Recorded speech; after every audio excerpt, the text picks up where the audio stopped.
And now, from the CFTK-TV studios, this is Open Connection with your host, Robert Pictou. Welcome to Open Connection. I'm your host, Robert Pictou. Our show today comes to you from the traditional and unceded territory of the Tsimshian people. Earlier this month, the province of British Columbia had introduced legislative amendments that will provide administrative changes to the ways First Nations can acquire, hold, and register fee simple land in BC. We begin today's Open Connection with Minister of Indigenous Relations and Reconciliation, Murray Rankin. I'm really pleased that we've introduced Bill 13, but to be honest, it's kind of a surprising need to do so. We're the first province to have done what so many people over the years have said needed to be done, and namely to allow First Nations to see themselves in the land title office. You know, you and I, in our own names, can find ourselves with a piece of land and it shows who it is. A corporation can do that, a municipality can do that, but to my great surprise, a First Nation cannot. And so, you know, bands under the so-called Indian Act, that old federal law, can't see themselves reflected in the land title office. So what do? They have to go and incur the expense, the hassle of incorporating a development company or setting up a trust to hold land. And we just thought that was just inconsistent with our commitment to the Declaration of the Rights of Indigenous Peoples Act. So we just have done it. And I'm happy to say it passed last week. It will go for final reading soon, but everybody, all the parties that spoke said they were in support of this initiative. So that's a very good thing. One of the things that we've tried to do, and I'm very proud of our government, I think most other provinces, when I go around and talk to other ministers, they can't believe that we're doing this.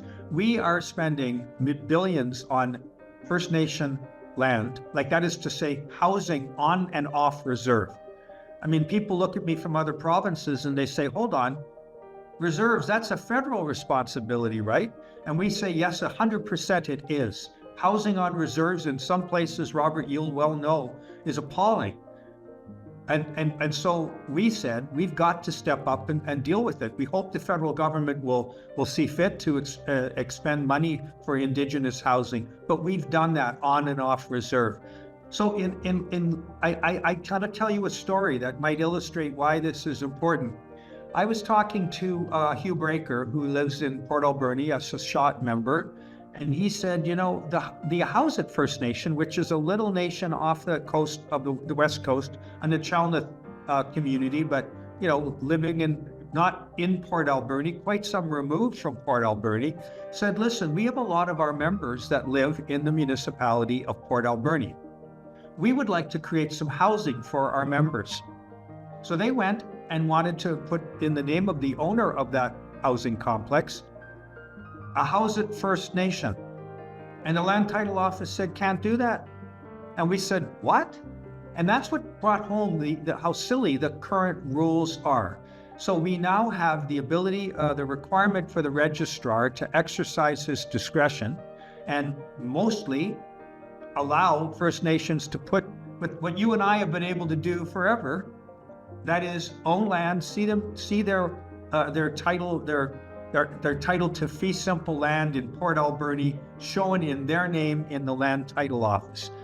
Small step. I'm not saying it's going to change the world, but it's a small step and an irritant that many First Nations over the years have told me was an unnecessary expense, an unnecessary hassle, and why.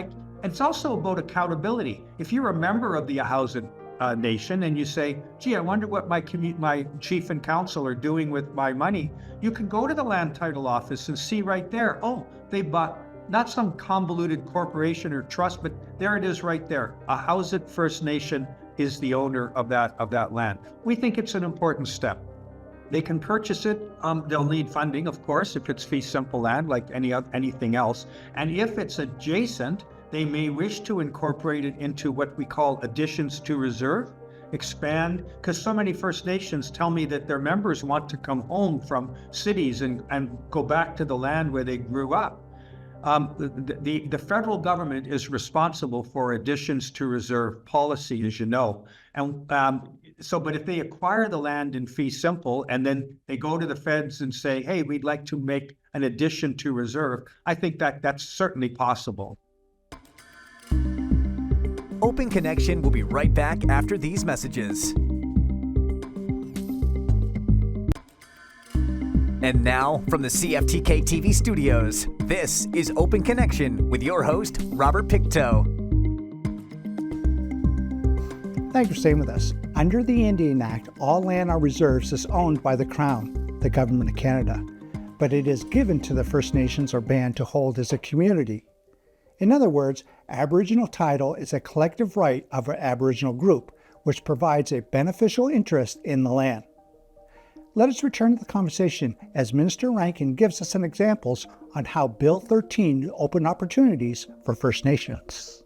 I want to be clear that if it's in an urban setting and it's not on a reserve, the province has full authority on what they do. So they can buy now in their own name, they can lease, they can own leases. Like say you're in a downtown Vancouver office building and you're on the 15th floor and you want to lease it for the XYZ First Nation. No problem. Commercial leases, all that. We're not just talking about ownership, but other interests in land that might be registered in the land title office. All of that now will be possible once the bill passes.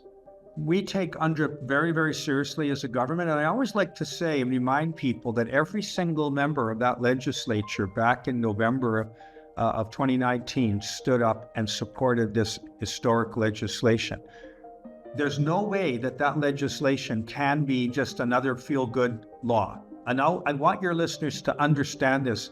My responsibility as Minister of Indigenous Relations and Reconciliation is to make sure that our government delivers on the promise of that law. One of the things it requires is that we create what we call an action plan. And we've got 5 years. We've agreed with First Nation leadership on 89 real specific, concrete, tangible, not airy-fairy, but practical things we can do to make lives better for First Nation people in our province. And we're committed to that. Every single ministry of our government has a piece of the action. Every one. And so I want you to understand that we take UNDRIP very seriously. That's one of the key things it does. The second thing that it does is it requires us to align our laws, British Columbia laws, both new and existing, with the Declaration on the Rights of Indigenous People. So there's a lot of things in that declaration, that UN document, that talk about land and holding land and making it easier. It's part of self-determination. It's so important, and you made the point yourself, for economic development, that land is more readily available to First Nations to create community, to bring people home, as you pointed out, to add to the reserve if they wish, or to live in downtown Vancouver if they can find housing like the rest of us and put it in their name. Good luck. All of that is part of reconciliation, and some tell me that the most important part of reconciliation is economic reconciliation. This is a step in the right direction. I'm not going to oversell it. There's so much more work to do, but it is an important practical step that we're taking together. It is entirely feasible, and I hear the expression "land back" a lot of times, and it's not just a cliche. Look, First Nations governments need the same kind of tools that the rest of government needs. They need steady, dependable funding from the federal government, and hopefully from our government as well. I've mentioned our commitment to housing as an example. But they also need to expand because they have a very large population, and it's expanding in our province. It's probably the most important, the largest per capita growth in the population is in First Nation communities. I just spent some time in Surrey, which is the largest First Nation community in BC. I didn't know that. Many of whom want to go back to their community, but there's no room. So yes, we need tools to ensure that they can get the land that they need, either on or off reserve, it doesn't matter, so they can create community and be back with their families and the like, should they so wish. Is there anything I might have missed that you would like to add? British Columbia believes that First Nations can engage with us on any basis that they wish, whether they are a part of modern treaty. And you would know, Robert, that Kitsillis and Kitsim-Kalim in your part of the world are almost finished after so many years, a modern treaty. I give credit to Mel Bevan, particularly for all of his leadership over the years. He passed away tragically not long ago. But there are others that don't want to do modern treaty. They want other kinds of reconciliation agreements. Haida Gwaii, we've just concluded an agreement this past weekend, an historic agreement that makes sure that Aboriginal title is recognized, but that we have an orderly transition in the community to ensure that there's no fee simple on the table, but that all the infrastructure and roads and highways and everything are not changed. But over time, we've come up with a process to ensure that Haida laws are made available and Haida title is recognized on the land. That's a different model. It's not a treaty model. And then there's other reconciliation agreements of varying kinds that, in your neck of the woods, there's many foundation agreements. They come from all different names. My point is the declaration says treaties, agreements, and other constructive arrangements the province, the federal government should enter into. And we're prepared to do that on whatever basis that a particular First Nation wants to do. And that is very much the work that my ministry is doing day in and day out in British Columbia. It's exciting work, and we're making really, really good progress after so many years. Open Connection will be right back after these messages. And now, from the CFTK-TV studios, this is Open Connection with your host, Robert Pictou. Welcome back to Open Connection. Reserve lands and fee simple lands are distinctively different, and both come with unique advantages. Reserve lands often face a larger task of becoming profitable since the owner cannot leverage the land the same way someone who owns fee simple lands can. In the next two segments of Open Connection, we bring you highlights of MLA Ellis Ross' thoughts on Bill 13. It's like we're discovering something brand new here in BC. And it's going to be earth-shattering, groundbreaking, life-changing for First Nations, when in reality it's not. I really want people just to understand the context of a nuanced piece of legislation like Bill 13 and where it fits in this idea of reconciliation that has been talked about for 7 years, since I've been here at least. But the problem with this conversation is that you're acting like it started in 2017. It didn't. True reconciliation started in 2004. And if members of this Legislative Assembly actually do your homework and read the Haida court case that came out in 2004 and look at the record of the federal government and the provincial government and First Nations that tried to breathe life into that decision, and the results of it. More importantly, the results. We're talking about such a technical, legal mechanism right now that only politicians will understand. Lawyers, consultants. I can tell you right now, the average Aboriginal suffering under poverty or under addictions or from unemployment doesn't care. I heard the comments saying we need more Aboriginals here from the Indian Act that understand the history of colonialism and is from the Indian Act. Somewhere around here, I got an Indian Act status card.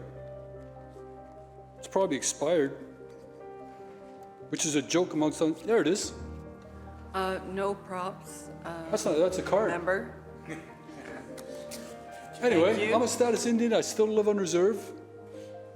My parents went to residential school, but everything I've said about reconciliation here in the Haida court case and the success of my band has been ignored.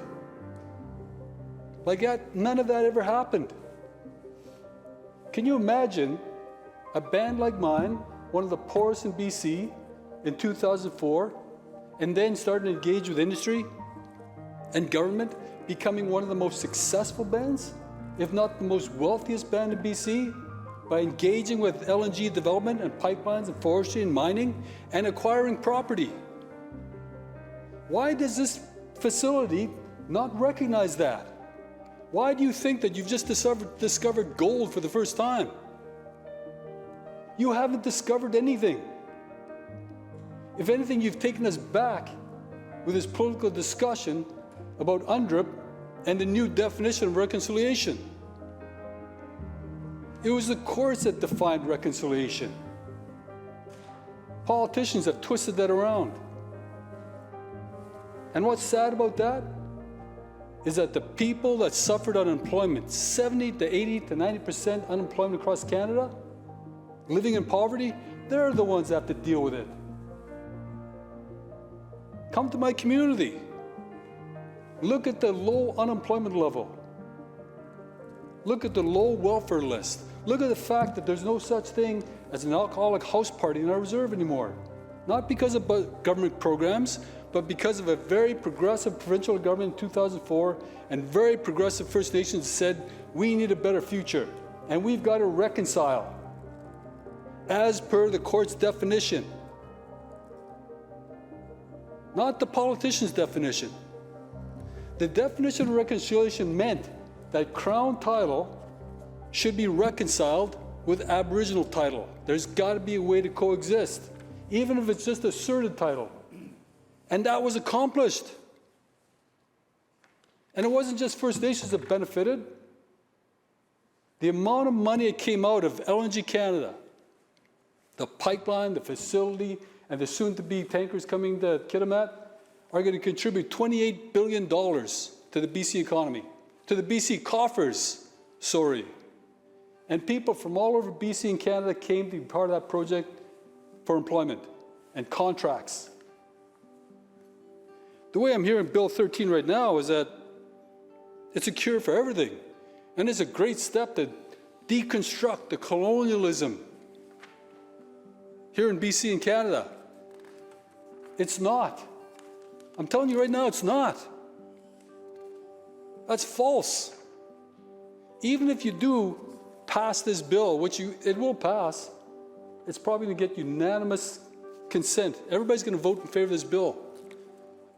But to say that you're going to get rid of a colonial construct? For a First Nation acquiring private land, with or without this bill, they'll still have to abide by BC and federal laws and regulations and taxes and liabilities.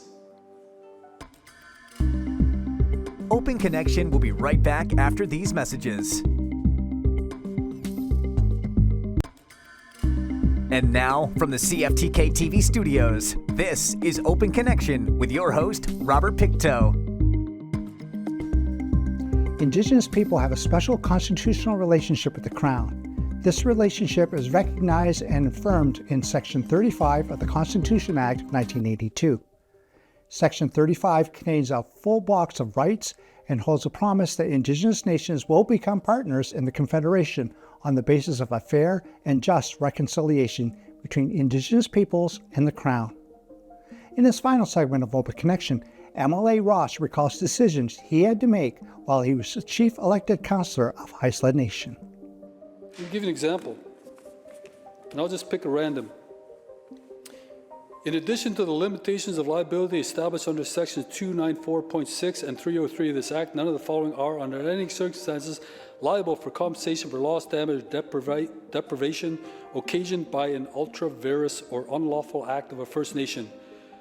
A, the Assurance Fund under Part 19.1 of this Act, the Assurance Fund under Part 20 of this Act. C, the Land Title and Survey Authority. D, the Minister. Yeah. Okay. Got it. I think Michael Lee will understand this. Maybe Mike. Oh, sorry. Got it. The representative from Vancouver Langara and the representative from Abbotsford South will understand it. Maybe even the member from Kootenays. Yeah, that's stretching it. Think so? Okay. Hey, the other thing I want to talk about is the idea of reconciliation, meaning both sides have got to come back together and find a way to coexist. So we acquired 17 parcels of land during my tenure as chief and council, but we did it for different purposes. We had intentions of setting aside land for commercial purposes, industrial purposes, residential purposes, and tourism purposes. So it was a cross-section of what we envisioned for the next 50 to 100 years for our people.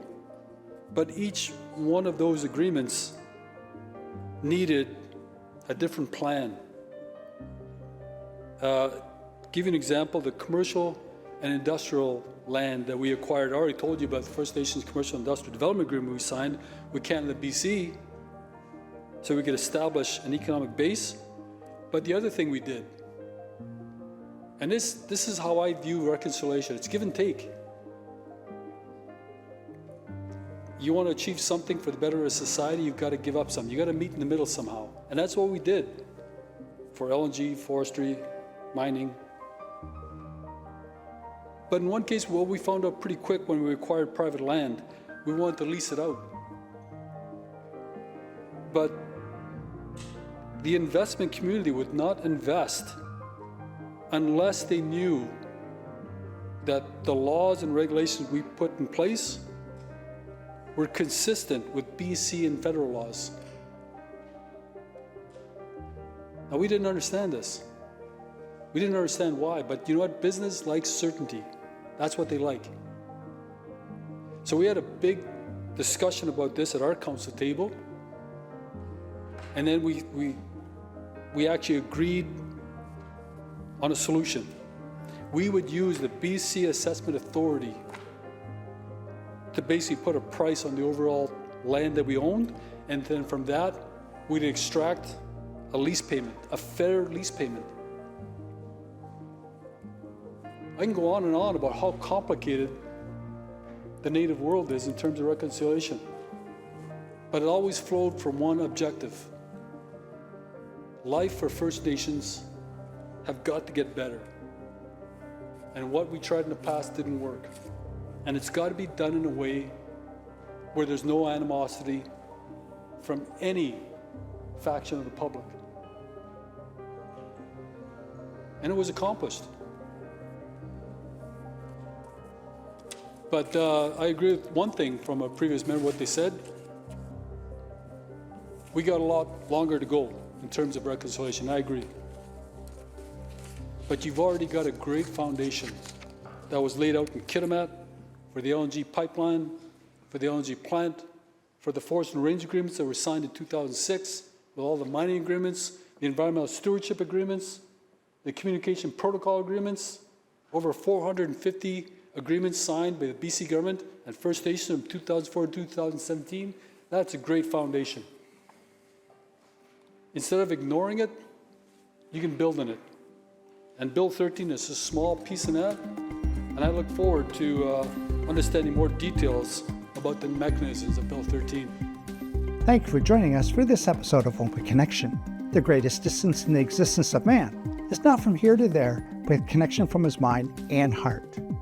If we can conquer that distance, we can soar like an eagle and realize our immensity within. I'm Robert Pictou.